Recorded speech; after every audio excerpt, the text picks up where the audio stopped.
போச்சுடா. எவ்வளவு இருக்கு? 2 லட்சம். 2 லட்சமா? ஆமாண்டா. போன வருஷம் ஃப்ரிட்ஜ் வாங்க 10,000 ரூபாய் கடன் வாங்கினேன். சரி. அதை அடைக்க வார வெட்டி போட்டேன்.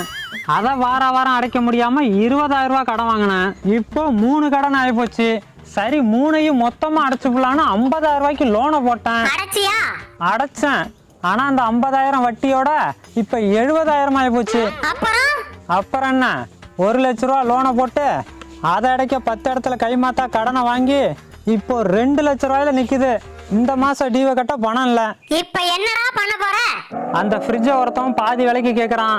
அந்த ஃப்ரிட்ஜை பார்த்தாலே நமக்கு வெறுப்பா இருக்கு. அதான் இந்த மாசம் டியூவுக்கு அதை வித்து கட்டிப்பலான்னு பாக்குறேன். அதுக்கேண்டா ஃப்ரிட்ஜ் வாங்குன? 10 நாளைக்கு வேலைக்கு போயிருந்தா கடனே இல்லாம வாங்கிக்கலாம்ல. அந்த அறிவு இப்பதானே வருது. வந்துச்சுல, போய் வேலை செஞ்சு கடன் அடடா. வேலை செய்யவே முடியலடா. கடனை நினைச்சாலே ஒரே மன உளைச்சலா இருக்கு.